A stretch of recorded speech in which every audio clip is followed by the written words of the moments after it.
Hello everyone, कैसे हैं आप सब। चलिए भाई, हमारा नया चैप्टर हम लोग को शुरुआत करनी है और इस चैप्टर का नाम है इंटरप्रिटेशन ऑफ स्टैट्यूट।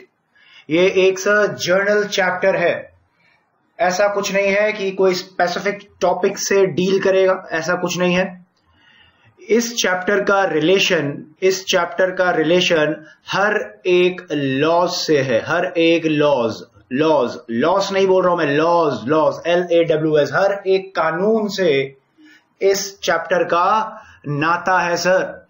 इस चैप्टर के बिना, अगर ये चैप्टर आपको नहीं आता या इसके अंदर जो रूल्स हैं अंदर, इस चैप्टर के बारे में अगर आपको कुछ नहीं पता, तो इसका मतलब है कि आपको लॉज के बारे में भी कुछ नहीं पता।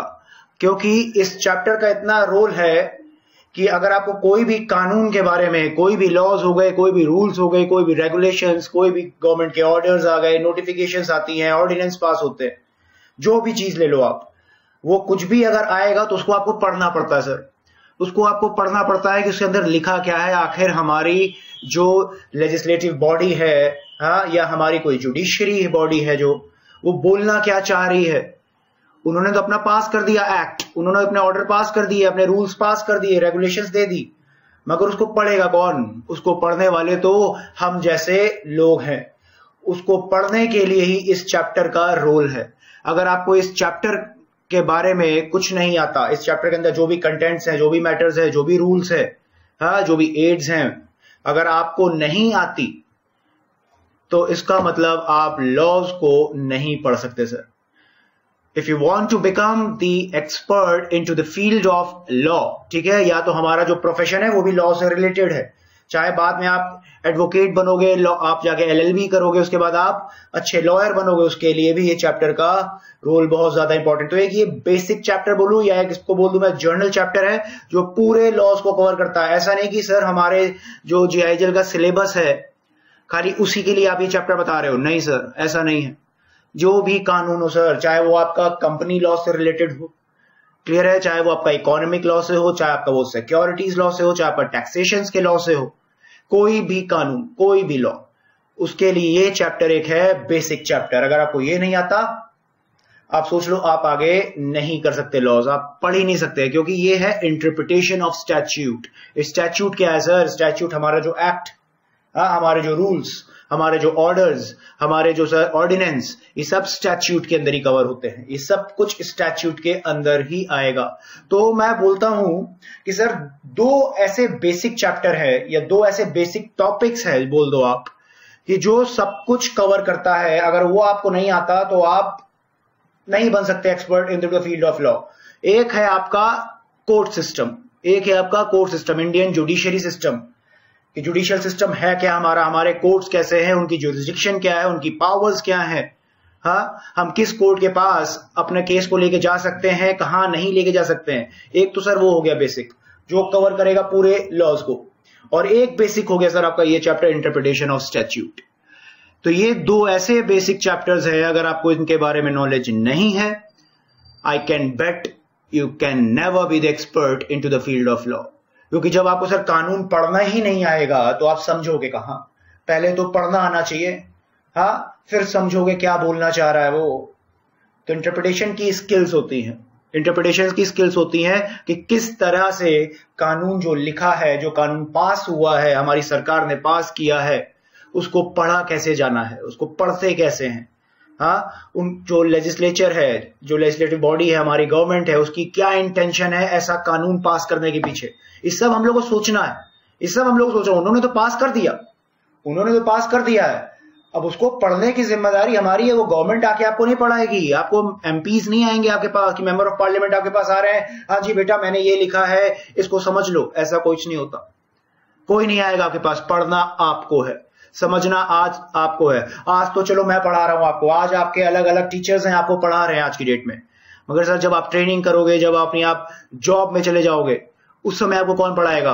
उस समय आपको कोई भी नहीं है पढ़ाने वाला। उस समय सीधा आपका बॉस आपको दे देगा कि ये एक्ट आया है, ये देखिए रूल्स आए हैं, ये इस पर्टिकुलर एक्ट में अमेंडमेंट्स आई हुई हैं, और आपके सामने दे देगा और बोलेगा एक काम करो, कंपेयर करो पुराने एक्ट से इसको और इसका इंपैक्ट बताओ। जब सर आपको पढ़ना ही नहीं आएगा तो आप कंपैरिजन कहां से करोगे? हाँ, कंपैरिजन कहां से करोगे? कैसे उसका इंपैक्ट निकालोगे कि पहले क्या था, अब क्या है, और अब क्यों इस ये चेंजेस आए हैं? कैसे निकालोगे जब आपको पढ़ना ही नहीं आता? आप क्या बॉस को बोलोगे सर मुझे तो कानून पढ़ना ही नहीं आता, आप मुझे समझा दीजिए सर, एक बार मुझे आप पढ़ा दीजिए एक्ट। हमारे टीचर तो हमको पढ़ाते थे, जब नया कोई कानून आता था या कोई लॉज आते थे, सर कोई नहीं पढ़ाएगा। बॉस बोलेगा सिंपली कि बेटा कल से ऑफिस ना आना, ठीक है? तो ये दिस इज अ फैक्ट, ये सच है, ये होता है।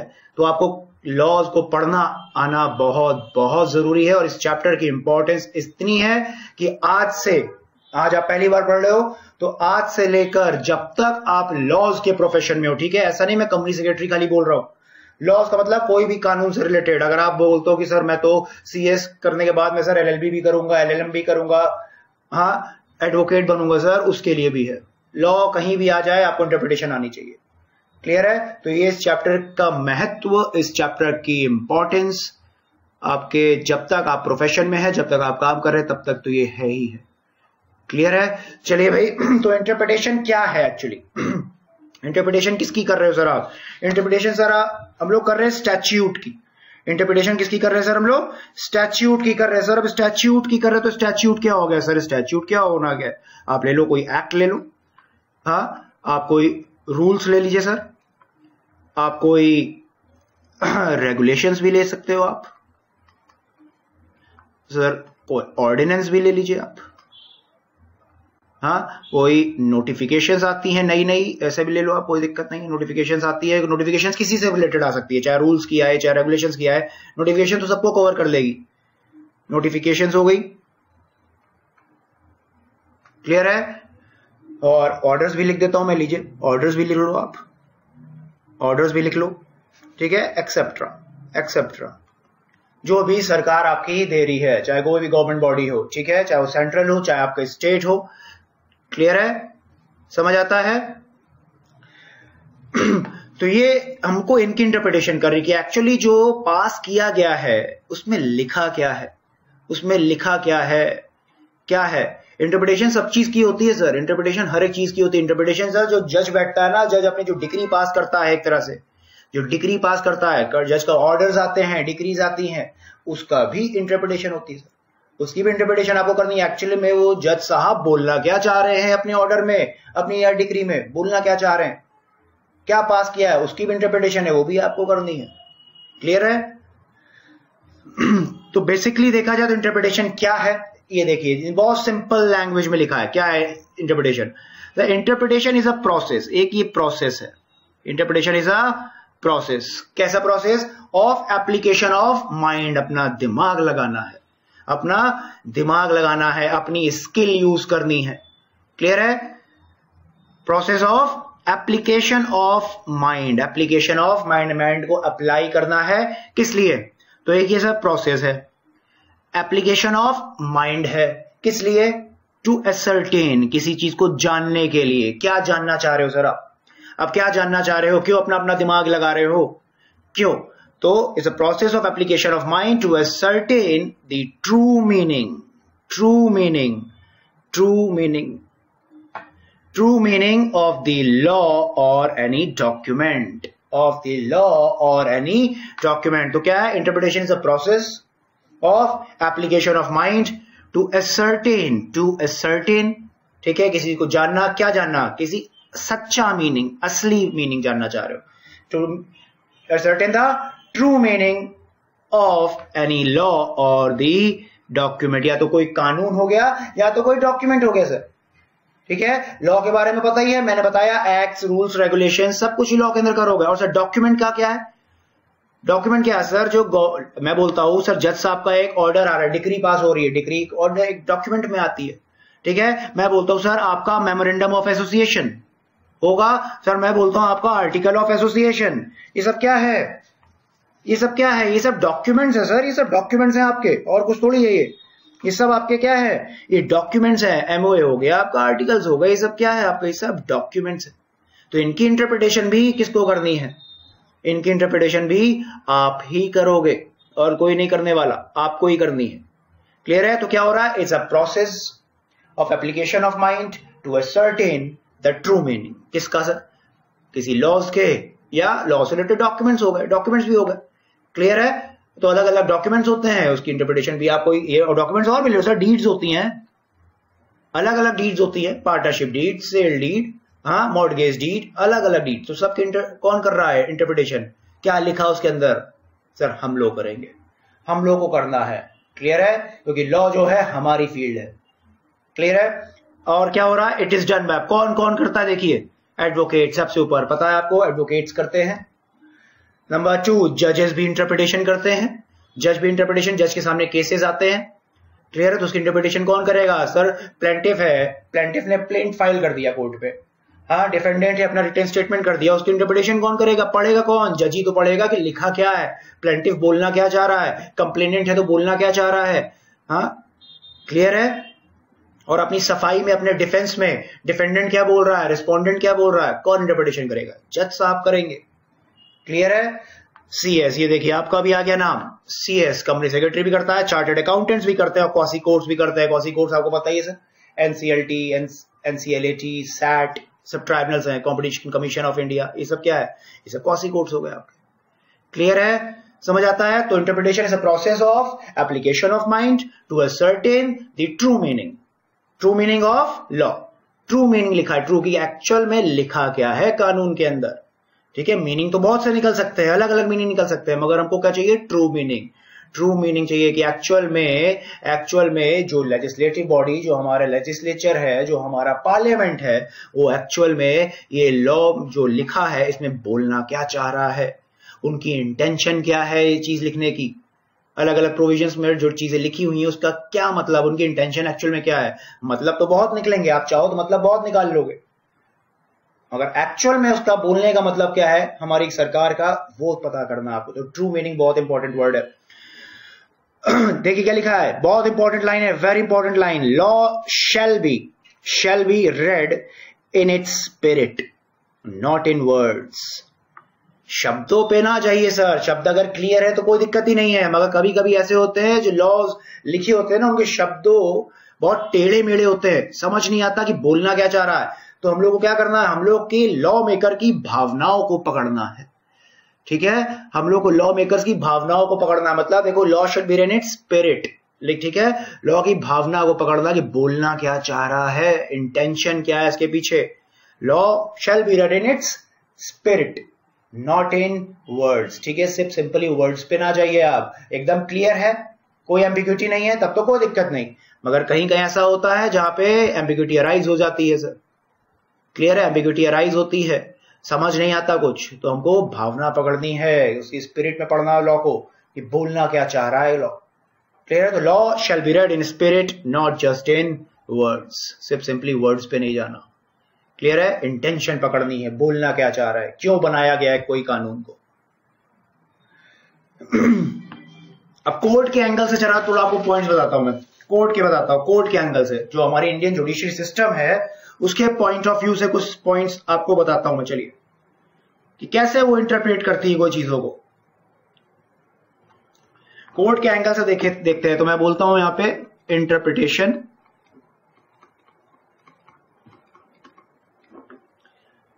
From courts point of view. Court के पॉइंट ऑफ व्यू से पढ़ते हैं कि कोर्ट कैसे देखता है कोई चीज को, कोर्ट कैसे इंटरप्रेट करता है। तो मैं बोलता हूं हाँ जी सर, सिंपल से बोलता हूं कि हाँ जी sir, court interprets the law. हाँ जी सर, पता है, court interprets the law. Clear है? करता है कोर्ट सर, कोर्ट करता है। क्या है कोर्ट की ड्यूटीज, क्या होती हैं? ड्यूटीज बताते हैं सर कोर्ट की क्या है, क्या क्या ड्यूटीज होती हैं कोर्ट की। कोर्ट की ड्यूटीज क्या है? होता क्या है सर, होता क्या है कि कोई कानून है, law passed by the parliament. लीजिए सर, पार्लियामेंट से कोई भी कानून पास हो गया है। लॉ क्या है? जो पास बाय दी पार्लियामेंट है, पार्लियामेंट ने लॉ को पास कर दिया। अब ये सर जो लॉ है ना, अब ये सर जो लॉ है, अब ये जो लॉ है वो कैसा हो सकता है क्या एकदम परफेक्ट होगा लॉ हमेशा? क्या जो कानून पास होते हैं एकदम परफेक्ट होंगे कि कुछ दिक्कत भी हो सकती है सर? तो मैं बोलता हूं सर ये जो लॉ है ना, इट कैन बी अनरीजनेबल। कभी कभी अनरीजनेबल भी हो सकता है, ऐसा भी हो सकता है। लॉ कैन बी अनरीजनेबल और जस्ट एंड रीजनेबल, ये भी हो सकता है। एकदम जस्ट एंड रीजनेबल भी हो, या तो एकदम परफेक्ट हो या तो परफेक्ट ना है, नहीं ऐसा भी हो सकता है। तो लॉ कैन बी रीजनेबल और अनरीजनेबल, दोनों हो सकता है सर, दोनों हो सकता है। ऐसा नहीं एकदम सही रहेगा, कभी कभी होता है, दिक्कत भी हो जाती है, नहीं समझ आता। तो ड्यूटी कोड की क्या है सर? मेरा मतलब इसको है, मैं तो अभी आपको जनरल बताया कि लॉ जो पास होता है वो रीजनेबल भी हो सकता है और अनरीजनेबल भी हो सकता है। मुझे बताइए सर ड्यूटी कोड की क्या है इस केस में, क्योंकि लॉ तो पास हो गया, अब रीजनेबल है अनरीजनेबल उससे मतलब नहीं, कोर्ट की ड्यूटी क्या है ये बताइए सर। कोर्ट की सर जो ड्यूटी है, ड्यूटी ऑफ कोर्ट क्या है यहाँ पे? ड्यूटी जो कोर्ट की है सर वो है administer the law as it is, जैसा लिखा है अब वैसा ही उसको एडमिनिस्टर करेंगे, ठीक है। एंड नॉट टू जज, and not to judge whether the law is just or unjust. unjust लिख लो या not लिख लो, whether the law is just or not. Court की ड्यूटी सर ये है कि जो लिख के जो कानून पास हो गया उसको प्रॉपर्ली आप एडमिनिस्ट्रेट करिए, that's it. Administer the law as it is, जैसा है वैसा ही। आपको कोई ऐसी रिस्पॉन्सिबिलिटी नहीं है, आपके ऊपर कोई आपको पावर नहीं ऐसी दे दी गई कि आप क्या करिए कि आप ये देखिए कि सही कानून पास हुआ है कि नहीं पास हुआ है। नहीं, लेजिस्लेचर जो बैठा हुआ है वो उनके पास दिमाग है, उनको सब कुछ देख रहे हैं, वो सब उनको पता है। क्लियर है? आपको ये प्रिज्यूम करके चलना है कि जो भी लेजिस्लेटिव बॉडी हमारा कानून पास करेगी वो एकदम परफेक्ट होगा, आपको ये ज्यूम करना पड़ता है, ये प्रिज्यूम करके आप इंटरप्रेट करते हो लॉ को। तो जज की रिस्पॉन्सिबिलिटी क्या है, ड्यूटी क्या है कोर्ट की है कि administer the law as it is and not to जज whether the law is just or not. आपको ये नहीं देखना कि कानून सही पास हुआ है या गलत पास हुआ, आपको उससे मतलब नहीं है। आपको सिर्फ एक चीज से मतलब है कि जो कानून पास हुआ है उसको प्रॉपर्ली आप इंटरप्रेट करिए कि लिखा क्या उसके अंदर। आप उसके अंदर ये ना बोलिए कि हाँ ये प्रोविजन गलत है, काट दिया आपने, आप अपना मतलब निकाल दे रहे हो। नहीं, ऐसा कुछ नहीं हो सकता, ऐसा नहीं करना कुछ, कोर्ट के पास ऐसी पावर नहीं है। क्लियर है? जो लिखा है आपको वही देखना है, आपको प्रॉपर्ली उसी को एडमिनिस्टर करना है। क्लियर है? आपको उसके अंदर कमियां नहीं निकालनी, आपके अंदर कमियां नहीं निकालनी कि ये गलत है। जो पास हो गया तो वो पास हो गया, उसको आप पढ़िए। अगर उसको चेंज करना होगा वो आपकी पार्लियामेंट बैठी है, लेजिस्लेटिव बॉडी बैठी है, उसको देखेगा वो चेंज कर देगी, तभी अमेंडमेंट्स आते हैं, तभी अमेंडमेंट्स आते हैं, ऐसे नहीं आते। मगर कोर्ट का ड्यूटी क्या है सर? कोर्ट की ड्यूटी बस एक सिंपल है कि administer the law as it is, जो पास हो गया उसको आप पास करिए। तो लॉ सर रीजनेबल भी होते हैं, अनरीजनेबल भी हो जाते हैं। क्लियर है? तो कोर्ट की ड्यूटी से मतलब नहीं है, कोर्ट का सिर्फ एक मतलब है उसको इंटरप्रेट करना, दैट्स इट, और कुछ नहीं करना आपको। क्लियर है? मैं लिख देता हूं यहां पे, मैं लिख देता हूं, एक और पॉइंट बना के लिख देता हूं यहां पे मैं आपके पास। कोर्ट हैव नो राइट, ये लीजिए, court have no right to, court have no right to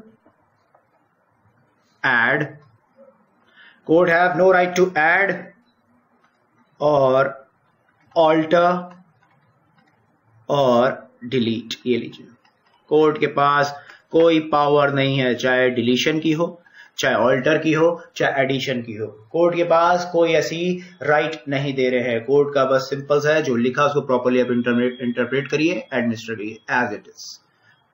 Court do not have the power or right to add, alter or delete कोई भी प्रोविजन से रिलेटेड। क्लियर है? तो मैं इसमें क्या बोलूंगा कि court have no power, court have no power, या कोर्ट हैव नो चॉइस बोल दे सकता हूं। Court have no choice but to enforce the law as it is. जैसा है आप उसको वैसा ही करिए, जैसा है आप उसको वैसा ही एनफोर्स करिए until, ये लिख दिए, ये भी लिख देते हैं, until it has been amended. It has been amended by कौन? पार्लियामेंट. क्लियर है? तो कोर्ट के पास कोई ऐसा राइट नहीं है जो ऑल्टर, डिलीट और एडिशन. कोर्ट को जैसा है वैसे ही आपको इंटरप्रेट करना है, वैसे ही उसको एनफोर्स करना है until and unless it has been amended by the Parliament of India. Clear है? तो समझ आ रहा है? एक और इंपॉर्टेंट पॉइंट कि जो कोर्ट, अब कोर्ट क्या कर रही है? अब कोर्ट लॉ को इंटरप्रेट कर रही है. कोर्ट के सामने कानून है, कोर्ट इसको, एक्ट को किसी इंटरप्रेट कर रही है कि क्या लिखा है एक्चुअली में, पास क्या किया है हमारी सरकार ने. कोर्ट इसको पढ़ रही है. पढ़ते पढ़ते court can not deviate, court can not deviate from, कहां से डेविएट नहीं हो सकती? Court can not deviate from letter of law. जो लिखा है उससे आप डेविएट नहीं हो सकते. जो लिख दिया सर वही कानून है, आपको वही इंटरप्रेट करना है प्रॉपर्ली. तो court can not deviate from letter of law, letter जो लिखा हुआ है. Court can not deviate from letter of law. But चलिए, तो इसका मतलब क्या हो रहा है? लेटर ऑफ लॉ का मतलब क्या हो रहा है? इसका मतलब क्या हो रहा है? इट मीन्स, मैं लिख देता हूं, इट मीन्स, इसका मतलब क्या हो रहा है? It means court generally follows the literal interpretation. ये एक रूल है, अभी पढ़ेंगे हम लोग लिटरल इंटरप्रिटेशन. ये एक रूल है इंटरप्रिटेशन का कि court generally follows the literal interpretation. मतलब जो भी शब्द लिखे हुए हैं, जो भी वर्ड्स लिखे हुए हैं किसी एक्ट के अंदर, लॉज जो भी, या कोई भी लॉज पास हुए हैं, हाँ, हमको वही इंटरप्रेट करना. हमको ये मान के चलना है कि वही एकदम सही है और हमको उसी पे फोकस करना है. क्लियर है? और अगर समझ आ रहा है कि भाई एकदम क्लियरली लिखा हुआ है, कोई चीज प्लेनली लिखा हुआ है, आराम से इजीली समझ आ रहा है पढ़ते हुए किसी डॉक्यूमेंट को या किसी लॉज को, तो आपको कुछ और नहीं सोचना है. आप सिंपली उसके लेटर्स पे भरोसा करिए और उसको पढ़ते जाइए और समझते जाइए. ठीक है? प्लेन रीडिंग से अगर आपको सब कुछ समझ आ रहा है उसके, तो क्या दिक्कत है? कोई प्रॉब्लम ही इसका मतलब नहीं है, मतलब कोई एम्बिग्विटी है ही नहीं. क्लियर है? तो court can not deviate from the letter of law. It means court generally follows the literal interpretation. Literal interpretation की जो लिखा है उसको पढ़ते जाना है बस, कोई और अपना दिमाग कहीं और नहीं लगाना आपको. बट कभी कभी ऐसा भी होता है सर, बट मैं इसी का आगे एड ऑन करता हूं, बट कभी कभी ऐसा भी हो जाता है, कोर्ट में डेविएट फ्रॉम इट. जो लेटर्स लिखे हैं वहां से डेविएट हो जाता है कोर्ट. क्यों सर? क्यों? If the letter of law, जो लिखा हुआ, जो शब्द लिखे हुए, जो वर्ड्स लिखे हुए हैं, वो कभी कभी सर लॉजिकली ना डिफेक्टिव होते हैं. कभी कभी सर वो लॉजिकली डिफेक्टिव होते हैं, और मैं बोल सकता हूं अनरीजनेबल. ले लो, अनरीजनेबल टू ग्रेट एक्सटेंट. बहुत हद तक वो अनरीजनेबल भी होते हैं. हाँ, बहुत, मैं बोल सकता हूं सर एम्बिग्विटी अराइज हो जाती है, क्लियर मीनिंग नहीं मिलता आपको. आप पढ़ते हो लाइन, क्लियरली अगर आपको समझ आ जाए, प्लेन रीडिंग से आपको समझ आ जाए, एकदम सिंपल लिखा है लॉ, तो कोई दिक्कत ही नहीं. कभी कभी ऐसा भी होता है कि जब आप कानून को कोई पढ़ते हो ना, तो ऐसा लगता है कि समझ नहीं आ रहा है बोलना क्या चाह रहा. हाँ, इसका तो ये भी मतलब निकल रहा है, इसका तो ये भी मतलब निकल रहा है, अरे इसका तो एक तीसरा मतलब भी निकल रहा है. समझ आ रहा है? तो एम्बिग्विटी अराइज हो रही है, मतलब क्लियर नहीं हो पा रहा कि क्या है. एक ही वर्ड है, एक ही लाइन है, एक ही प्रोविजन है, एक ही सेक्शन है, कुछ भी ले लो आप, कुछ भी बोल सकते हैं, उसके अलग अलग मीनिंग निकल रहे हैं. समझ नहीं आ रहा बोलना क्या चाह रहा है. क्लियर है? समझ नहीं आ रहा बोलना क्या चाह रहा है. तो इस केस में कभी कभी क्या होता है, लॉ जो कोर्ट है आपका वो डेविएट हो जाता है from the letter of words से। क्लियर है? वो क्या हो जाता है, डेविएट हो जाता है, फिर वो चला जाता है किसके अंदर, वो चला जाता है रीजनेबल इंटरप्रिटेशन के अंदर, या लॉजिकल इंटरप्रिटेशन चला जाता है। वो लिटरल से डेविएट होके रीजनेबल में, लॉजिकल में, हार्मोनियस में, अलग अलग इंटरप्रिटेशन के रूल्स हैं, वहां जाता है। वहां पे फिर वो कभी कभी ऐसा देखता है कि भाई चलो लिख तो दिया, फिर वो देखता है कि एक्चुअल में इंटेंशन क्या है लॉ मेकर की बोलने की। 4 मीनिंग निकल रहे हैं, चार तरह की इंटेंशन तो नहीं होगी लॉ मेकर की, ऑब्वियस ही बात है। 4 तरह की इंटेंशन तो लॉ मेकर की एक ही है, मगर पढ़ के ऐसा लग रहा है कि यार समझ नहीं आ रहा बोल क्या रहा है। तो उस केस में फिर जो आपका इंटरप्रेटर है, जो इंटरप्रेट कर रहा है उस लॉ को, वो फिर आपको एक क्या करेगा, फिर उसकी लॉजिकल इंटरप्रिटेशन पर चल जाएगा, लिटरल से हट जाएगा, लिटरल से डेविएट होके लॉजिकल पर चला जाएगा। क्लियर है? ऐसा हो जाएगा कि भाई आपको ऐसा लग रहा है कि ये सेक्शन कुछ कह रहा है, इसी टॉपिक से रिलेटेड एक और सेक्शन भी है, वो सब कुछ और कह दे रहा है, दोनों सेक्शंस में ही सर कॉन्ट्रडिक्शन हो जा रही। अब क्या करोगे सर आप? तो सर एक हार्मोनियस इंटरप्रिटेशन का रूल है, हम हार्मोनियस इंटरप्रिटेशन अप्लाई कर लेंगे। मतलब हम क्या कर रहे हैं, देखिए सर आप, हम लोग क्या कर रहे हैं, हम लोग लिटरल से डेविएट हो रहे हैं, लेटर ऑफ लॉ से डेविएट हो रहे हैं, मगर और अलग अलग रूल्स को दिमाग में ला रहे हैं कि हाँ ऐसे भी तो इंटरप्रिटेशन हो सकती है। क्लियर है? समझ आ रहा है? तो पहला क्या है, फर्स्ट ऑफ ऑल पहला क्या है, आपको लिटरल इंटरप्रिटेशन पे फोकस करना। जो लिखा है आपको शब्दों पे जाना है, you have to follow the letter of laws. जो शब्द लिख दिए हैं वही आपको फॉलो करना। कभी कभी ऐसा होता है कि वो लॉजिकली डिफेक्टिव होता है, अनरीजनेबल होता है, एम्बिग्युइटी अराइज हो जाती है, मीनिंग उसका क्लियर नहीं होता है, कभी कभी ऐसे होते हैं। तब हम लोग सर लेटर ऑफ लॉ से थोड़ा डेविएट हो जाते हैं। क्लियर है? तब हम लोग थोड़ा लेटर ऑफ लॉ से डेविएट हो जाते हैं, तब हम लोग अलग अलग चीजें सोचने लगते हैं कि भाई एक्चुअल में बोलना क्या चाह रहा है, एक्चुअल में बोलना क्या चाह रहा है ये लॉ। क्लियर है? समझ आता है? एक चीज और लिखूंगा, फिर उसके बाद हम लोग बुक पे आते हैं। एक चीज और बताता हूं, होता क्या है, आप कानून कोई भी है, कोई भी एक्ट है, आप उसको रीड करते हो, ठीक है, आप उसकी रीडिंग करते हो, आप उसको समझते हो, रीडिंग और अंडरस्टैंडिंग, आप समझते हो, और उसके बाद आप उसका क्या कर निकालते हो सर, कंक्लूजन निकालते हो। यही होता है पढ़ना, उसको समझना और उसका कंक्लूजन। तो सर ये जो पढ़ना और समझना वाला केस है ना सर, ये दो, जो पढ़ना और समझना वाला केस और ये कंक्लूजन वाला केस, सर जो पढ़ना और समझना है इसी को सर हम लोग बोलते हैं इंटरप्रिटेशन। इसी को हम सर बोल रहे हैं इंटरप्रिटेशन। ये साथ में है, ज्वाइन कर लो उसको, ये इंटरप्रिटेशन, ठीक है।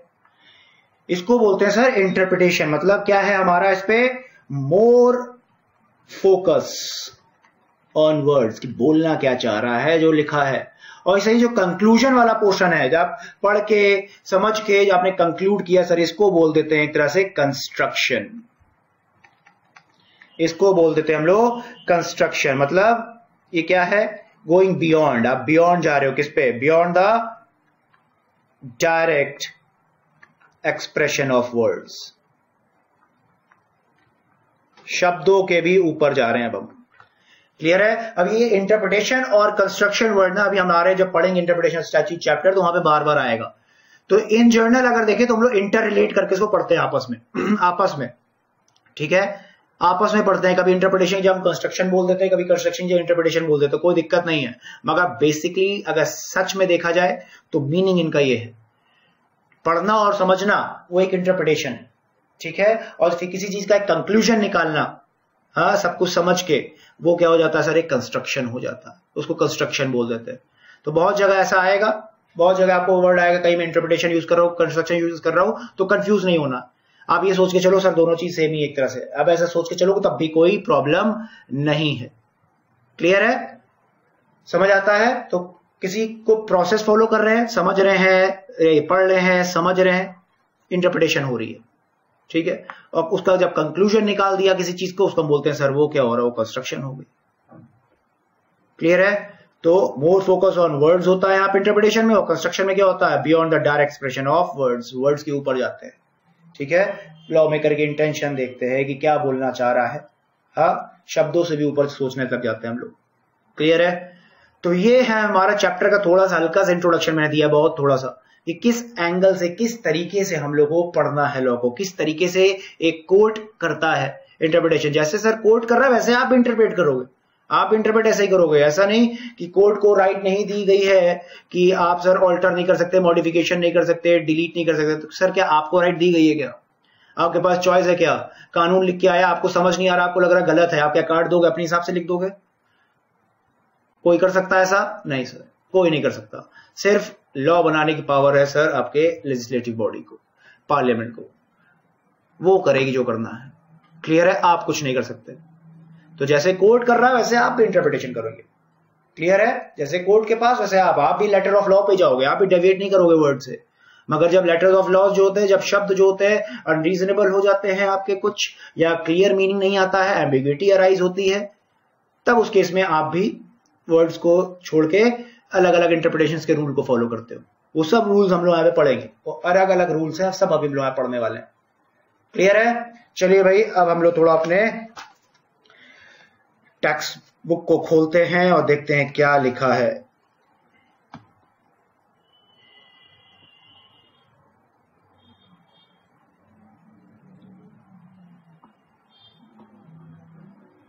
आइए सर, इंटरप्रिटेशन ऑफ स्टैट्यूट्स।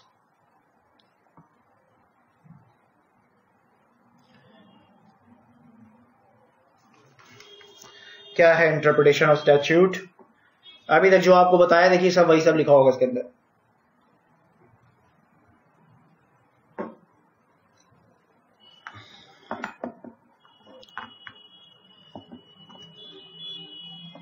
बहुत इंटरेस्टिंग चैप्टर है, बहुत ज्यादा इंटरेस्टिंग चैप्टर, एकदम बोरिंग नहीं है, एकदम बोरिंग नहीं है, मैं बोलूंगा नहीं बोरिंग चैप्टर है, बहुत इंटरेस्टिंग चैप्टर। और आपके जब तक आपका प्रोफेशन है तब तक के लिए चैप्टर है आपके पास। तो इसको चैप्टर को ऐसा पढ़ लेना, अपनी सर रगों में उतार लीजिए इस चैप्टर को, ठीक है? अपनी रगों में इसको उतार लीजिए कि आपकी बॉडी में ही है, अभी निकल ना पाए वहां से, भूलना नहीं है इसको कहीं भी, ठीक है? मतलब एक तरह से बोलूंगा इंजेक्ट कर लीजिए, और कुछ नहीं बोल सकते, इसको इंजेक्ट कर लो अपने अंदर आप इस चैप्टर को। क्योंकि सर अलग अलग कानून आते रहते हैं, चेंजेस आते रहते हैं, ठीक है? आज आप कोई एक्ट पढ़ रहे हो, क्या पता चेंज हो जाए, नया एक्ट आ जाए, क्या पता अमेंडमेंट्स आ जाए, अलग अलग प्रोविजन में होता ही रहता है। मगर जो रूल्स ऑफ इंटरप्रिटेशन ये हैं, ये नहीं चेंज हो रहे, ये वैसे ही कि वैसे है। क्लियर है? तो ये चैप्टर चेंज नहीं होगा। क्लियर है? चलिए, तो क्या लिखा है? A statute has been defined as the will of the legislature. ये देखिए लिख दिया ना, विल ऑफ द लेजिस्लेचर, क्या चाहता है वो। The statute has been defined as the will of the legislature, normally it denotes act enacted by the legislature. In general हम लोग यही बोलते हैं कि एक्ट जो पास करा है हमारे पार्लियामेंट ने, ठीक है? तो एग्जांपल इसका कुछ भी स्टैट्यूट का आप ले सकते हो, एक्ट ले लो, चाहे रूल्स बोल दो, चाहे रेगुलेशंस बोल दो, चाहे ऑर्डिनेंस बोल दो, कुछ भी बोल दो आप। क्लियर है? कुछ भी बोल दो। ऑर्डिनेंस आपको पता है ना, ऑर्डिनेंस क्या होता है? Emergency order pass by the president. Emergency order जो पास करता है कौन? हमारा प्रेसिडेंट पास करता है in consultation with the union cabinet. जो यूनियन काउंसिल होती है उनकी कंसल्टेशन से एक ऑर्डिनेंस पास होता है। इमरजेंसी ऑर्डर कब पास होता है? जब हमारा पार्लियामेंट का सेशन नहीं चल रहा होता है, जब parliament are not in the session. Clear है? A statute is a will of the legislature conveyed in the form of text। ये देखिए, क्या वो चाहते हैं, क्या वो चाहते हैं लेजिस्लेचर, क्या पार्लियामेंट, एमपी जो बैठे हैं, क्या वो चाहते हैं, वो कैसे कन्वे कर रहे हैं? शब्दों के अनुसार, ठीक है? अपनी विल को, अपनी इंटेंशन को उन्होंने किस में कन्वर्ट कर रहे हैं? टेक्स्ट में। तो the statute is a will of a legislature conveyed in the form of text. Text के फॉर्म में आपके सामने कन्वे करते हैं। A statute is thus a written will of the legislature expressed according to the form necessary to constitute it as a law of the state and rendered authentic by certain prescribed forms and solemnities। In journal लिखा है सब कुछ। Interpretation means, ये देखिए interpretation का मतलब क्या होता है, यहां क्या लिखा है? Art of finding out the true sense, ये देखिए art of finding out, art of finding को मैंने क्या लिखा था, it is a process to ascertain लिखा था, ये आर्ट ऑफ फाइंडिंग आउट, ठीक है, मतलब सेम है, शब्द बदले हैं बस, क्लियर है। तो interpretation means art of finding out the true sense of an enactment, true sense of किसका, of enactment, by giving the words of the enactment their natural and ordinary meaning. Enactment क्या है, वही law, जो कानून है, ठीक है। तो interpretation means art of finding out the true sense of the law या enactment by giving the word, जो वर्ड्स वहां लिखे हुए हैं, by giving the words of the enactment their natural and ordinary meaning, natural and ordinary meaning. कुछ अपना दिमाग आपको नहीं लगाना, कहीं दिमाग ना लगाइए, जो लिखा है उसको आराम से एकदम, उसका जो ऑर्डिनरी मीनिंग आ रहा है, जो उसका नेचुरल मीनिंग आ रहा है, उसको आप देखिए बस, क्लियर है। It is a process of ascertaining, it is a process of ascertaining the true meaning of the words used in the statute, ये हम लोगों ने देख लिया sir. Statutory interpretation is therefore an exercise carried out, exercise है कि एक process है, carried out by the court, court करता है, अभी बताया आपको बहुत कुछ कोर्ट के बारे में, with the aid of rules, दिखा है, with the aid of rules and procedures, aid का मतलब सर हेल्प होता है, ठीक है, with the aid का मतलब आप बोल दो help, with the help of rules, ठीक है। अब कैसे करता है कोर्ट, कोई चीज की इंटरप्रिटेशन कैसे कर रहा है कोर्ट, कैसे कर रहा है, with the help of rules and procedures, rules होते हैं अलग अलग, रूल्स क्या है, ये इंटरप्रिटेशन के रूल्स है, उनको फॉलो करेगा, ठीक है, with the aid of rules and procedures that are intended to be decipher ambiguous and vague legislation, ठीक है, डेसिफर दी वेग एंड, तो decipher ambiguous and vague legislation को क्या मैं बोलूंगा सिंपल वर्ड्स में बोल देता हूं, intended to convert into easy ordinary या नॉर्मल लैंग्वेज, ये लीजिए। तो क्या कर रहा है court, statute interpretation is therefore exercise carried out by the court with the help of rules and procedures that are intended to convert that enactment or that law into the easy, ordinary or normal language, ऐसे बोल सकते हैं, या तो आप इसको बोल सकते हो intended to decipher ambiguous and vague legislation। Clear है, समझ आता है। The Constitution of India does not use the term statute. Constitution statute का यूज नहीं करता, but it employs the term law to describe an exercise of legislative power. Simple है। चलिए थोड़े टाइप्स ऑफ स्टैट्यूट्स हैं हमारे, कैसे कैसे होते हैं देख लेते हैं, बहुत सिंपल है, एक बार रीड करना, एग्जाम में डायरेक्ट क्वेश्चन आता है 5 मार्क्स, डायरेक्ट क्वेश्चन 5 मार्क्स, ठीक है, कि what are the different types of statutes, आपको सीधा एक एक लाइन है देख लीजिए सबके बारे में, कोडिफाइंग, डिक्लेरेटरी, रेमेडियल, अमेंडिंग, एक एक लाइन सबके बारे में लिखनी होती है बस। तो क्या है, statutes are commonly divided into following class, अलग अलग क्लासेस हैं सर, देख लीजिए। एक आपका क्या है, कोडिफाइंग क्या हो रहा है, when they Codify the unwritten law on a subject, unwritten law होता है, अनरिटन लॉ मतलब ये बेस्ड होता है ऑन कॉमन लॉज, बहुत से कानून लिख दिए जाते हैं, बहुत से कानून लिखने का मतलब, रिटन लॉज क्या है, जो हमारे ऑफिशियल गैजेट में हो गए, छप गए हैं, नोटिफाई कर दिया गवर्नमेंट ने, फिर उसको बोलते हैं रिटन लॉज, जो हमारे ऑफिशियल गैजेट ऑफ इंडिया में आ गए। मैं कोई चीज ऐसी भी होती है कि जो लिखी नहीं होती, तो उनको कोडिफाई करना, ठीक है, उनको लिख देना। अब जैसे मैं आपको एग्जांपल देता हूं, एक एग्जांपल देता हूं, एक देखा जाए तो कॉमन लॉ है, कॉमन लॉ क्या है जो अनरिटन है, कि हम लोग को लड़कियों के साथ मिसबिहेव नहीं करना होता, हम लोग को एथिकल रहना है, हम लोग को मॉरल रहना है, ठीक है, हम लोग अपने स्टैंडर्ड मेंटेन करके चलना है, ये हमारा एक अनरिटन लॉ है, कॉमन लॉ है, ये सबको फॉलो करना है, ऑब्वियस सी बात है। बट हुआ क्या कि क्या होने लगा कि बहुत से लड़के लड़कियों के साथ छेड़खानी शुरू कर दिए, वो उनको सेक्सुअली हरास करने लग गए, ठीक है। सरकार को दिखा कि भाई ये तो एक जर्नल पॉइंट है कि भाई इंसान को पता है कि हम लोग को मिसबिहेव नहीं करना, हम लोग को एथिक्स में रहना अपनी, हाँ, बीइंग एथिकल, हाँ, हम लोग को मॉरल एक तरह से अपना होता ना कि सर मोरालिटी पे फोकस करना अपने, ठीक है, we have to be moral. ऐसा नहीं कि कुछ भी उल्टा सीधा काम कर रहे हो, ये सब तो एक अनरिटन लॉ है, ये कॉमन चीजें हैं, सबको पता होनी चाहिए।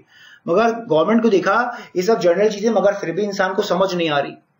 फिर भी वो क्या कर रहे हैं, लड़कियों के साथ छेड़खानी कर रहे हैं, हाँ, उनको परेशान कर रहे हैं, हाँ, रास्ते में जा रहे हैं उनको छेड़ देते हैं, सेक्सुअली हैरेस भी कर रहे हैं। सरकार को देखा तो सरकार ने क्या किया, जो अनरिटन लॉ था ना, एक अनरिटन लॉ का मतलब क्या है कि जो एक तरह से कॉमन लॉ है, जिसको लिखने की जरूरत नहीं है गवर्नमेंट को लिखने की जरूरत नहीं है, ये उनको लगता है कि ये तो इंसान को समझ आती है, मगर सरकार को दिख रहा है कि समझ नहीं आ रही। उसने क्या किया, गवर्नमेंट ने एक पॉश एक्ट बना दिया, सीधा लो, गवर्नमेंट ने एक पॉश एक्ट ही बना दिया, prevention of sexual harassment at work place. लो भाई, ऑफिस में भी बहुत गलत होता था लड़कियों के साथ, हाँ, बॉस छेड़ दे रहा है, हाँ, आपस में कोई दूसरा एम्प्लॉय छेड़ दे रहा है, ठीक है, बहुत ज्यादा केसेस बढ़ रहे थे। तो सरकार को लगा समझ ही नहीं आ रहा, हाँ, कोई एथिकली नहीं है, कोई मॉरली नहीं है, हाँ, पता नहीं कैसे संस्कार मिले हैं, लगने लगा गवर्नमेंट को, क्योंकि केसेस बढ़ रहे थे। तो गवर्नमेंट ने क्या किया, गवर्नमेंट ने सीधा कर दिया, एक कानून ही पास कर दिया, prevention of sexual harassment at work place. सीधा लो भाई, किस लिए कर दिया भाई, किस लिए कर दिया, सो दैट अब लड़कियों के साथ कोई छेड़खानी ना कर सके, हाँ, उनको सेक्सुअली कोई हैरेस ना कर सके।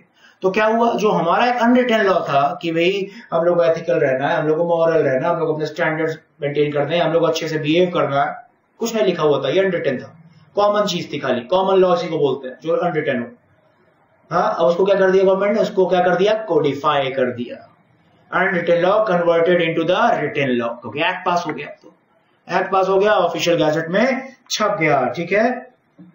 तो नाउ अब क्या हुआ, now the government codified it. Earlier it was not.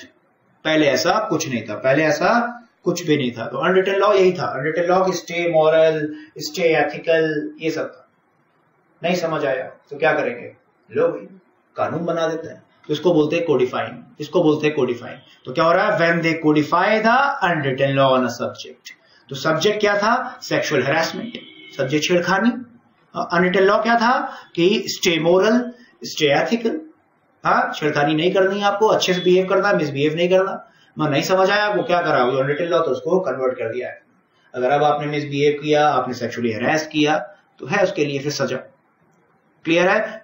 Next, declaratory क्या है सर, डिक्लेरेटरी क्या है, when they do not profess to make any alteration in the existing law but merely declare or explain what is। ये लीजिए क्या लिखा है, ये सर सिंपल सा बोल रहा है कि कोई कानून पास हुआ है, अब उस कानून को चेंज नहीं कर रहे हैं, उस कानून को चेंज नहीं कर रहे। देखिए, when they do not profess to make any alteration नहीं कर रहे in the existing law जो पास हुआ है, but merely declare or explain what it is, बस को डिक्लेयर कर रहे हैं कि उसमें लिखा क्या है। तो उसके लिए क्या कर रहे हैं सर,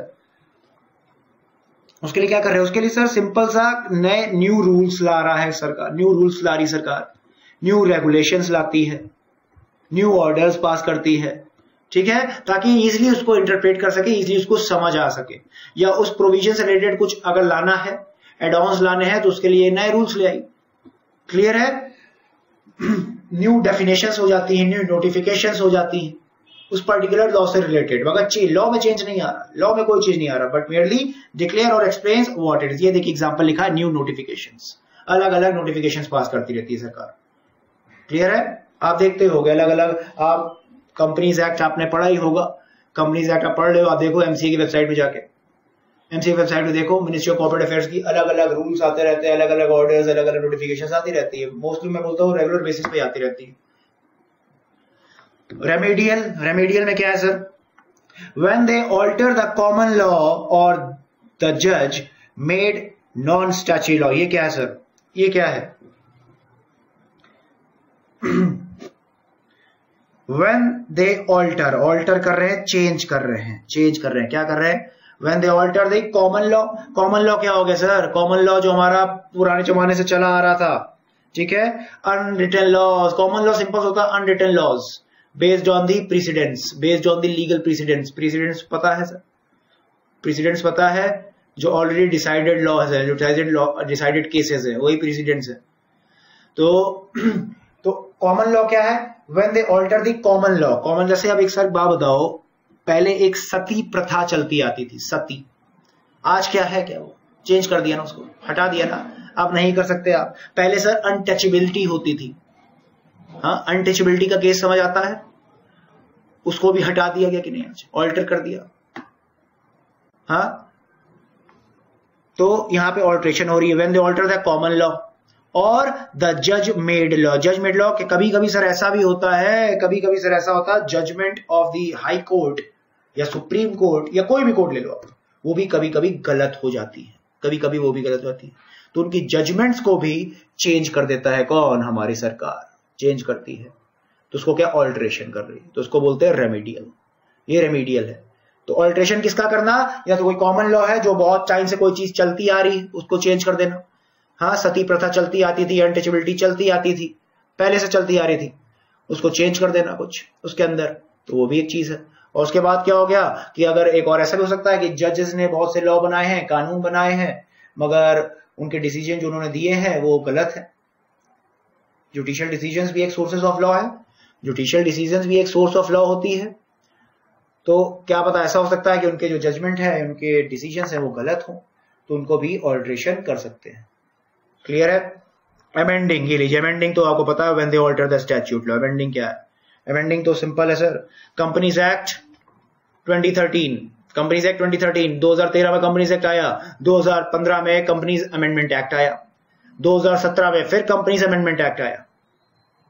बोलिए सर, 2017 में फिर से कंपनीज अमेंडमेंट एक्ट आया, अमेंडमेंट हो रही है, ठीक है। कंपनीज एक्ट 2013, उसके बाद अमेंडमेंट 2015, 2017, ये क्या है? चेंजेस हो रहे हैं, अमेंड हो रहा, ठीक है। कोई कोई सेक्शंस होते हैं, कोई सेक्शन है, पूरा लॉ को चेंज नहीं कर रहे, कुछ कुछ सेक्शंस है उनको चेंज करते हैं, अमेंड कर रहे हैं उनको। कंसोलिडेट करना, सबसे बेस्ट एग्जांपल आपका जीएसटी, ये लीजिए, सबसे बेस्ट एग्जांपल मैं बोलता हूं, कंसोलिडेट कर देना। When they consolidate the several previous statutes relating to the same subject matter with or without alteration of substance. Consolidate करना, जैसे अब जीएसटी सर है, जीएसटी क्या है? जीएसटी जब आया, जीएसटी आया तो various central and state taxes are subsumed under GST. बहुत से आपके सेंट्रल और स्टेट टैक्स थे जो सबस्यूम हो गए जीएसटी में। एग्जांपल दूं सर, एक्साइज ले लो आप, सर वैट ले लीजिए, सर सेंट्रल सेल्स टैक्स ले लीजिए, सीएसटी लिख देता हूं, सेंट्रल सेल्स टैक्स लिखा है, ठीक है।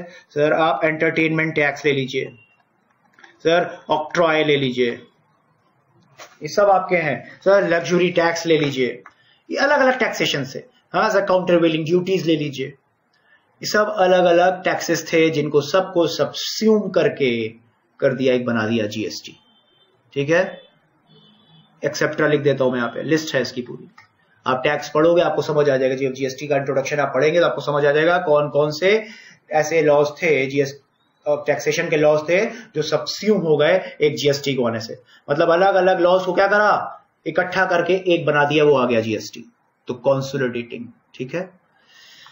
एनेबलिंग क्या है सर? एनेबल करना कोई चीज को, enabling when they remove a restriction और डिसेबिलिटी, ये लीजिए एनेबल कर रहे हैं, when they remove a restriction और डिसेबिलिटी है। कोर्ट, ये आपकी सरकार के पास पावर है एनेबल करने कोई चीज को, ठीक है, by remove restriction disability, enable करने की। कैसे सर, कैसे हो सकता है ये?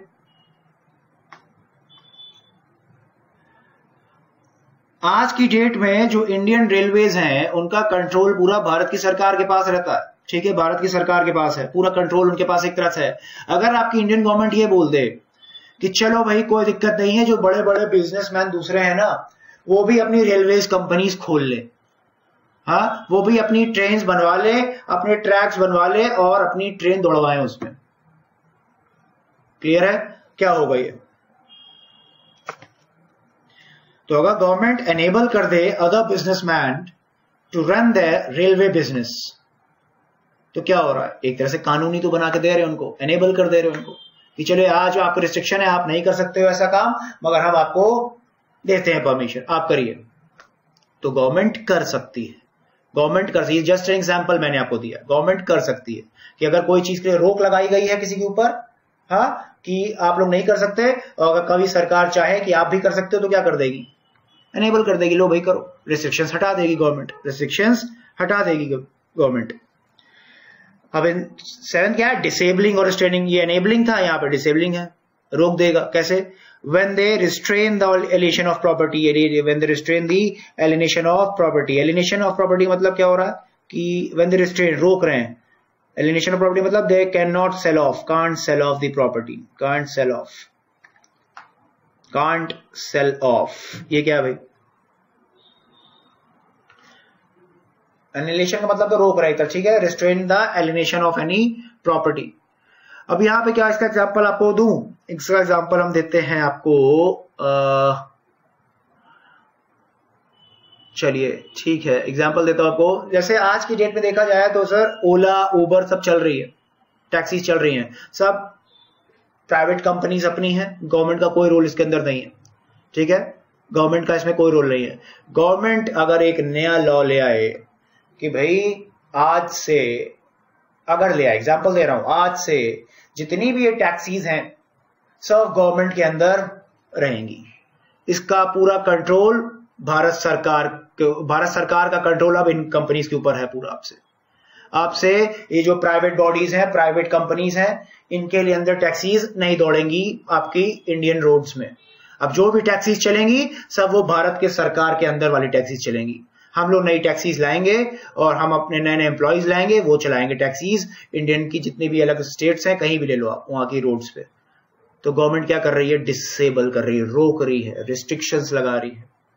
समझ आ रहा है गवर्नमेंट क्या कर रही है, रोक रही है। आप देखिए, अगर आप याद करो, एक ब्लू लाइन बसेस चलती थी दिल्ली में, ब्लू लाइन बसेस चलती थी, ब्लू लाइन बसेस चलती थी, वो क्या था, वो ब्लू लाइन बसेस क्या थी, वो प्राइवेट बसेस थी, सब ब्लू लाइन बसेस सब प्राइवेट बसेस थी। जो दिल्ली वाले उनको समझ आएगा, ठीक है। तो क्या होता है, दिल्ली में प्राइवेट बसेस चलती थी, उनको बोलते थे ब्लू लाइन बसेस। बस आज की डेट पे देख लो, ब्लू लाइन बसेस नहीं है दिल्ली में, आज की डेट में ब्लू लाइन बसेस नहीं है। जितने भी बसेस है सब दिल्ली कॉर्पोरेशन की हैं आज की डेट में, सब दिल्ली की सरकार की बसेस चल रही है। रोक लगा दी दिल्ली गवर्नमेंट ने रोक लगा दी। अब से जो भी बसेस चलेंगी दिल्ली के रोड में, वो किसकी चलेंगी, दिल्ली कॉर्पोरेशन की, दिल्ली की सरकार की चलेंगी। तो क्या कर रही है आपका, ये क्या कर रही है गवर्नमेंट, क्या कर रही है, रोक लगा रही है, डिसेबल कर दे रही है। तो गवर्नमेंट सर एनेबल भी कर सकती है, ऐसा भी लॉ पास होते हैं जिससे आपको एनेबल कर दे, कोई चीज आप नहीं कर रहे हो आपको करवाने के लिए वो लॉ पास कर सकती है, ठीक है। आपके पास कोई चीज और आप कोई चीज कर रहे हो तो आपको रोकने के लिए भी कानून पास हो सकता है। तो अलग अलग स्टैट्यूट्स होते हैं, अलग अलग तरीके, तभी मैं बोल रहा हूं टाइप्स ऑफ स्टैट्यूट्स है। एनेबल के लिए भी लॉ होता है, डिसेबल के लिए भी लॉ होता है, रोकने के लिए भी लॉ होता है। और ये पैनल तो सिंपल है लास्ट सर, पैनल तो मतलब क्या है, when they impose a penalty for और फॉरफीचर, ये लो। तो लॉज होते हैं अलग अलग, आप देखोगे उनके अंदर लिखा रहता है पैनल प्रोविजंस होते ही, कि आपने कोई गलत काम किया तो इतनी पेनल्टी, ये फाइन, वो तो लिखा ही रहता। क्लियर है। तो ये सर टाइप्स ऑफ स्टैट्यूट्स है, टाइप ऑफ स्टैट्यूट्स है। एक बार देख लो सर, ऊपर से क्या है, कोडिफाइंग हो गया, डिक्लेरेटरी हो गया, रेमिडियल हो गया, अमेंडिंग हो गया, कंसोलिडेशन हो गया, आपका एनेबलिंग हो गया, डिसेबलिंग हो गया, and last one is penal. These are the different types of statutes, अलग अलग तरीके के होते हैं सर। क्लियर है।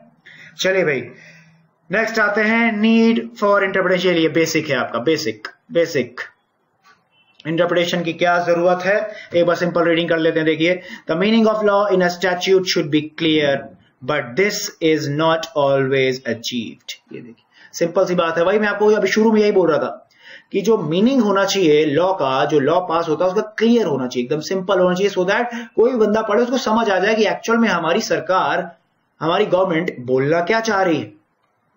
The meaning of the law in a statute should be clear but this is not always achieved. मैंने बोला था ना, कभी कभी ऐसा भी होता है, शब्द हमारे अनक्लियर होते हैं, एम्बिग्विटी अराइज कर देते हैं, अनरीजनेबल होते हैं, लॉजिकली सही नहीं होते हैं, लगता यही बोला था मैंने। तो कभी कभी ऐसा भी होता है, तब क्या होगा, there are certain cases when more than one meaning may be derived from the same word or sentence and the true intent of the draftsman is not clear from the plain reading। आ गई भाई, जो मैंने बोला था वही line repeat हो गई, यहाँ पे लिखा हुआ।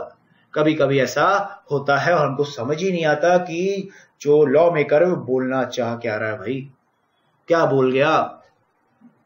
होता है कभी कभी, हाँ जी सर होता है, होता है। पढ़ोगे आप, आपको लगेगा। अभी तो मैं आपको लॉस पढ़ा रहा हूं, अभी तो आपके टीचर्स आपकी हेल्प कर रहे हैं, आपको बता रहे हैं, क्योंकि आपको तो पढ़ाया जा रहा है, मगर आपको पढ़ाने से पहले हम लोग पढ़ते हैं, हम लोग इंटरप्रेट करते हैं, पूरी मेहनत हमारी होती है, फिर आपको बताते हैं कि लिखा क्या। क्लियर है। और एक टाइम ऐसा भी आएगा सर जब आपको पढ़ाने वाला कोई नहीं रहेगा, आपको खुद पढ़ना होगा, तब आप बोलोगे हाँ भाई क्या बोलना चाह रहा। ठीक है, तो क्या हो रहा है, necessity of interpretation would arise. ये देखिए, जब ऐसा पॉइंट केस आता है ना, जब ये वाला पॉइंट आ जाता कि समझ नहीं आता कुछ, तब इंटरप्रिटेशन स्किल्स आपकी काम आती है। जर्नल सर नॉर्मल लिखा है, क्लियर लैंग्वेज लिखी है, तो आप क्या, कोई भी पढ़ लेगा, कोई क्लेमन लैंग्वेज में कोई भी पढ़ लेगा सर, वो तो नॉर्मल इंसान भी पढ़ लेगा अगर नॉर्मल जनरल चीज लिखी है, क्लियर एकदम मीनिंग है। मेन इंटरप्रिटेशन का गेम तो तब आता है, रोल उसका तब आएगा इंटरप्रिटेशन का, जब कुछ ना कुछ एम्बिग्विटी अराइज हो वहां पे, तब समझ आएगा कि हाँ भाई अब आप कैसे इंटरप्रेट कर रहे हो कोई चीज को।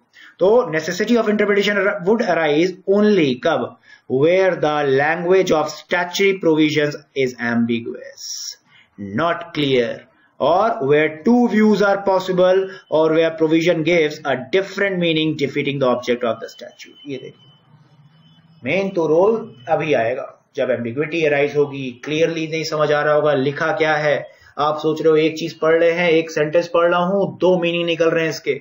कभी कभी ऐसा लगेगा कि आप इंटरप्रिटेशन कर गए हो, वहां बोलते हो हाँ भाई ये इंटरप्रिटेशन है, मगर आप देखते हो जो जिस लिए कानून पास हुआ है, जो उसका ऑब्जेक्टिव था पास करने का, एक्ट था, जो उसका प्रियम्बल था, उसके अगेंस्ट ही आपकी इंटरप्रिटेशन जा रही है। कभी ऐसा भी होगा।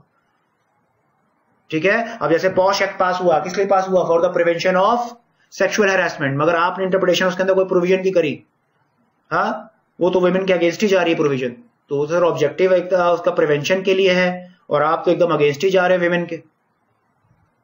आप बोलोगे हाँ भाई इंटरप्रिटेशन ही गलत हो रही है, तो ऑब्जेक्टिव अलग है स्टेट उसका एक्ट का। क्लियर है, तो ऐसा भी होता है। फिर आप बोलोगे नहीं मेरी इंटरप्रिटेशन गलत है कहीं, तो मुझे कुछ और तरह से सोचना। क्लियर है, ऐसा भी होगा। तब वहीं यही सब जगह पे आपका इंटरप्रिटेशन का रोल आता। तो if the language is clear and unambiguous, अगर लैंग्वेज क्लियर है और कोई एम्बिग्विटी अराइज हो ही नहीं रही, no need of interpretation would arise. Obvious बात है, कोई इंटरप्रिटेशन का रोल ही नहीं सर।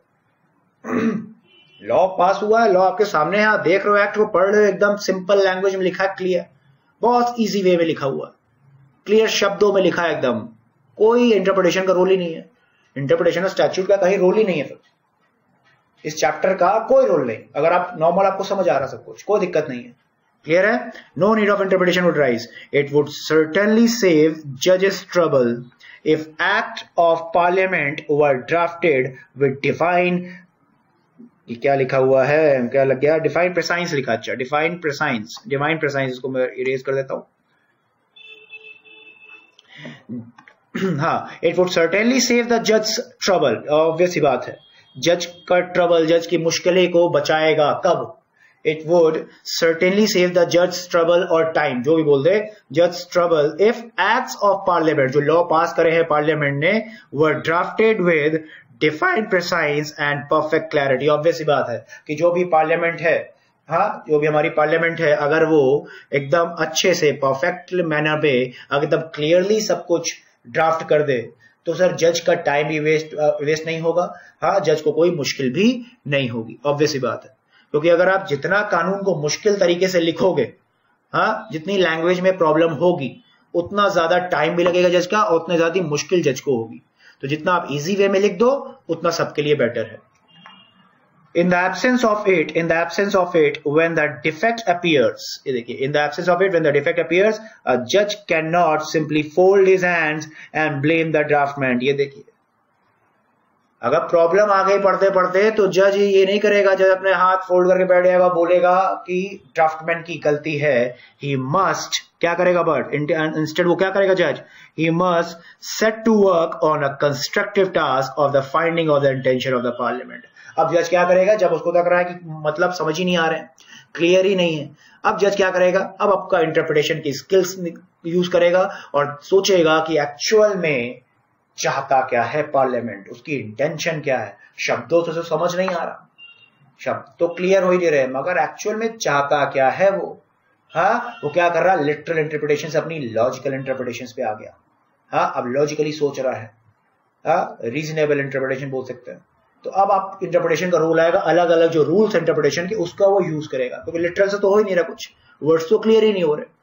तो ये नहीं जज चुपचाप बैठ जाएगा, अब ऐसा नहीं होता। अब जज के सामने केस आ गया, हाँ, अब उस केस से रिलेटेड जो एक्ट बना है, जो लॉ बना है, जज को समझ ही नहीं आ रहा कि लिखा क्या है, तो क्या बोलेगा जज अपने क्लाइंट, वहां पे जो केस लेके आई पार्टी, जाओ मुझे समझ नहीं आ रहा लॉ, निकल जाओ यहां से, मुझे समझ नहीं आ रहा पार्लियामेंट ने क्या लिख के दिया हुआ है, ऐसे कर देगा? नहीं सर, ये नहीं कर सकता जज। जज को केस तो सॉल्व करना है, जज को केस तो सॉल्व करना ही करना है। अब उसको इंटरप्रिटेशन के रूल्स को यूज करना पड़ेगा अलग अलग, और प्रॉपरली उसको इंटरप्रेट करना पड़ेगा उस एक्ट को, और अपनी जजमेंट देनी पड़ेगी। क्लियर है? और वहां उसके अब स्किल काम आएगी, कौन सी? इंटरप्रिटेशन स्किल्स अब वहां काम आएंगी उसकी।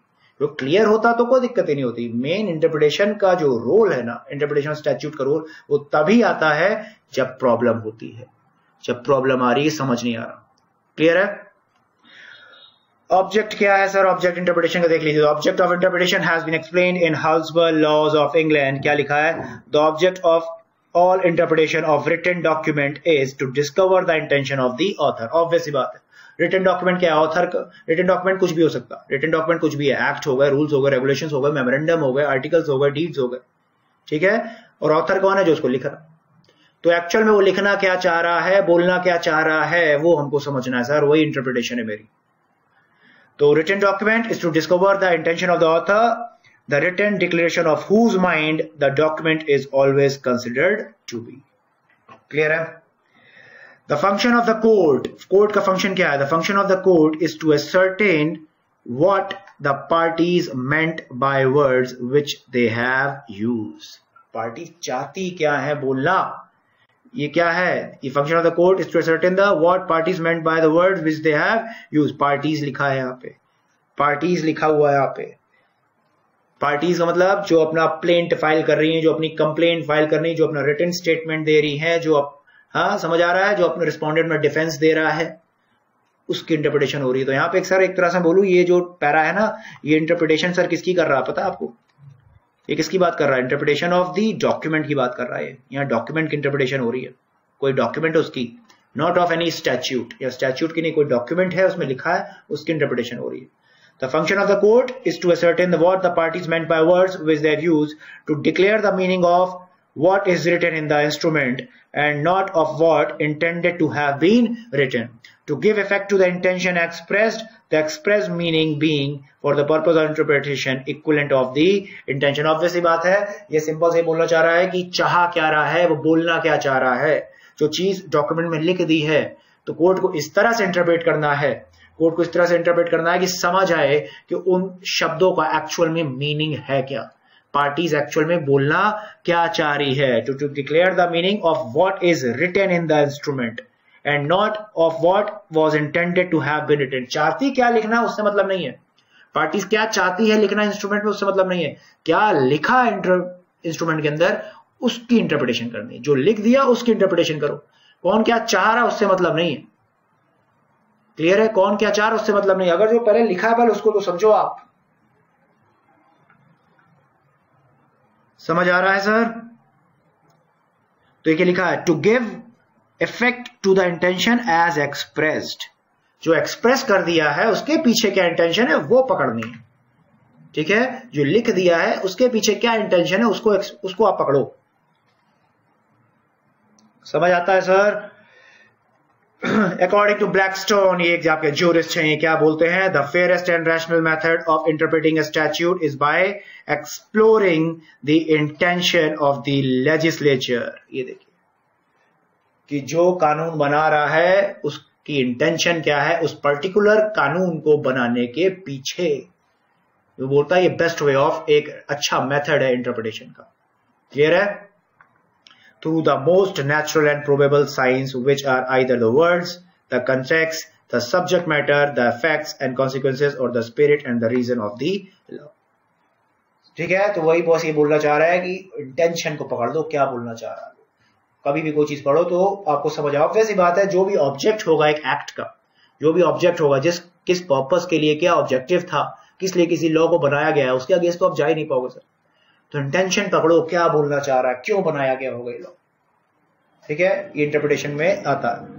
तो अब ये आपके हैं अलग अलग रूल्स। अब हमारे आगे रूल्स जो वन ऑफ अब ये देखिए सर, यहाँ पे रूल्स लिखे हैं, देखिए literal, reasonable, harmonious, mischief, ejusdem, generis, 5 primary rules हैं और 4 आपके सेकेंडरी रूल्स हैं, ठीक है, ये देखिए 4 आपके सेकेंडरी रूल्स हैं। तो 5 प्राइमरी रूल्स और 4 सेकेंडरी, 9 रूल्स हैं जो हम लोग पढ़ेंगे इसके अंदर।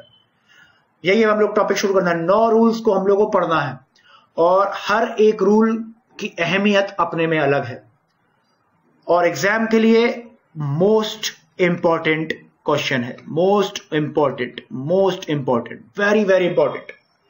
डायरेक्ट क्वेश्चन सीधा आ जाए कोई भी रूल के बारे में, explain, briefly explain literal interpretation, briefly reasonable, harmonious, या सेकेंडरी का पूछ लेगा या बोल देगा प्राइमरी रूल्स को एक्सप्लेन करिए, ऐसा भी क्वेश्चन आ सकता है। तो आपको 4-5 रूल के बारे में लिखना है और 2-2 लाइन 3-3 लाइन लिख देनी है, पूरा डिटेल में नहीं लिखना। फिर सेकेंडरी का भी ऐसे पूछ सकता है, हाँ, या तो एक के बारे में पूछ लेगा या तो ऐसा बोल देगा what are the secondary rules. तो सेकेंडरी रूल में 4 रूल्स है, आप 4 रूल्स को लिखना और 2-2 3-3 पॉइंट लिख देना, क्योंकि 5 मार्क्स है सर, ऐसा तो है नहीं सर 20 मार्क्स का क्वेश्चन आ जाएगा आपका। 20 मार्क्स का तो मैं बोलूं अच्छे से पूरा डिटेल में डाल दो, क्लियर, जितना मार्क्स उसके हिसाब से एक्सप्लेनेशन। मगर डायरेक्ट क्वेश्चन है इस चैप्टर से, इस चैप्टर्स में सबसे इंपॉर्टेंट पार्ट आपका यही है रूल्स के, इंटरप्रिटेशन के। और एक बात बता दूं, जितने भी रूल्स हैं सब के सब रूल्स बहुत बहुत सिंपल रूल्स, इतने सिंपल हैं आप सोच भी नहीं सकते। बहुत सिंपल रूल है, बस थोड़ा ध्यान से समझना है, बस थोड़ा ध्यान से आपको समझना है कि इसके अंदर लिखा क्या, और कुछ भी नहीं है, क्लियर है। तो अब हमको किससे स्टार्ट करना है, अपने रूल्स ऑफ इंटरप्रिटेशन से, क्लियर है।